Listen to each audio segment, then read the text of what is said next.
and I'm your host, Ochido Ayi. It's been a while, right? So I'm just gonna say that here. The last 2 weeks have been a bit crazy around here. I have struggled to record my videos after I do my study. I have always done my study 90% of the time. However, I will do the videos just like I'm doing right now, and then I upload it, and then the video fails to upload. And you see, because it's typically a lot of work, it takes me, I thought it was something that would take me 20 minutes to do, but it takes me about almost an hour to read through the Bible and then jot down my thoughts, or at least jot down a summary of what I have read so that I can recap that for those who are following me. I also want to be able to share my thoughts on them. So it takes me typically like an hour, 30 minutes to wrap up the entire, read the Bible, put my thoughts down, get ready for the video, and share the video. So you can imagine how disappointing it can be when I share the video and try to upload it, come back, and then a minute. I have uploaded a 20-minute video and found out that just 2 minutes of that 20 minutes uploaded. So I was terribly disappointed. I wasn't discouraged as such, but I felt a bit overwhelmed. So I'm not surprised because, if you're doing anything that glorifies God, the devil will try to attack you. So let's just take that as one of its mild attempts at discouraging what I'm already doing. But I'm in here and I'm fine. So we're going to continue. What I have decided to do is go back and re-record those episodes that I've done. If I'm unable to do it live, like I'm doing right now, I see someone has come on live. If I'm unable to do it live like I'm doing right now, then I will record it and upload it. Okay? So hang in there. We're going to find all the ways that are available to us to conquer this. That said, today is day 88, and I'm reading to you from the book of Deuteronomy. For anyone who is joining me for the first time, my name is Ochido, and I decided to do the Bible cover to cover in 1 year. And I use this reading Bible guide as my guide. So every day we read an Old Testament, a New Testament, a Psalm, and a Proverb. So, and then we read them chronologically. So we are currently at Deuteronomy 11 verses 11, chapter 11 verses 11, so 11:11. And we're going to be reading it all through to 12 to verses 32. Our New Testament reading will be from Luke 22 to 14.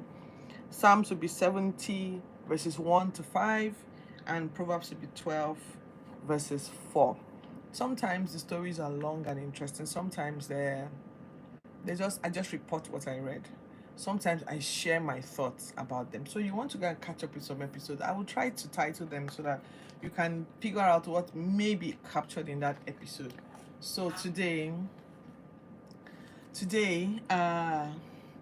we're quickly going to run through. So I got some good news today, I guess. So I'm just receiving some messages while I'm while I'm doing this live.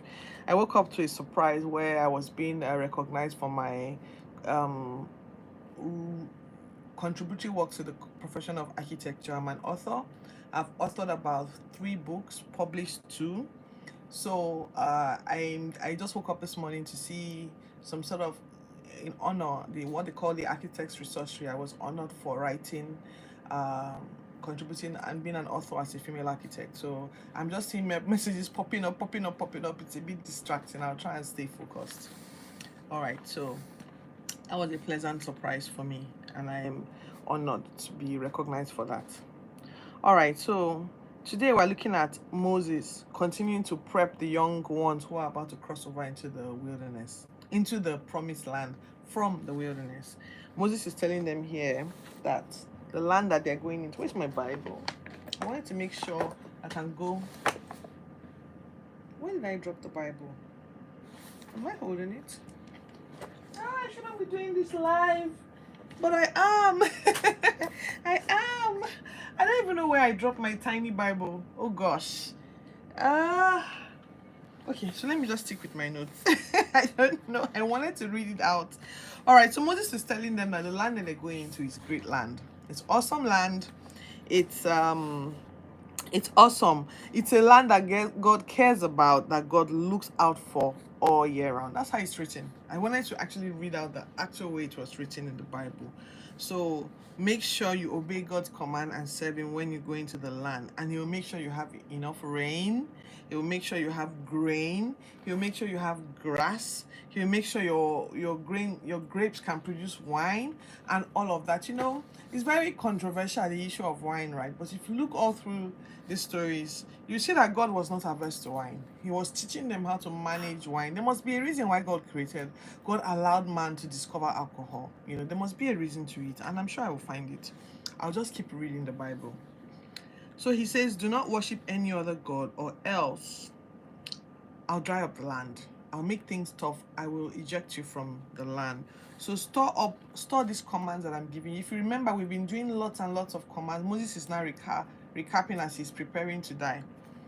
So I think the book of Deuteronomy is basically just Moses teaching all over again the children of the children of the second generation. That's right, the second generation of people who just left Egypt. So I think Moses is trying to bring them up to speed, what their parents knew but failed to activate. I was thinking when I was reading the book of Numbers, they had been going around here. They'll live here. They'll go sketching around the mountain, live on this part of the mountain, go to this place. Then suddenly, I noticed that there was this boldness that the Israelites had, and then they began to fight some people. Anytime they were attacked, they didn't run away, they fought back.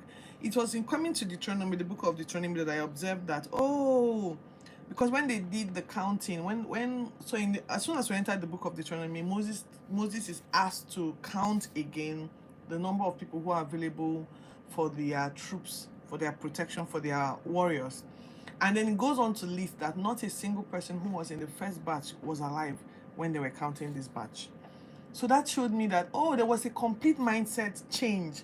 The first set of people who were actually slaves were cowardly and murmuring and unfriendly towards the things of God. But this second batch, they were not as cowardly. They were bolder.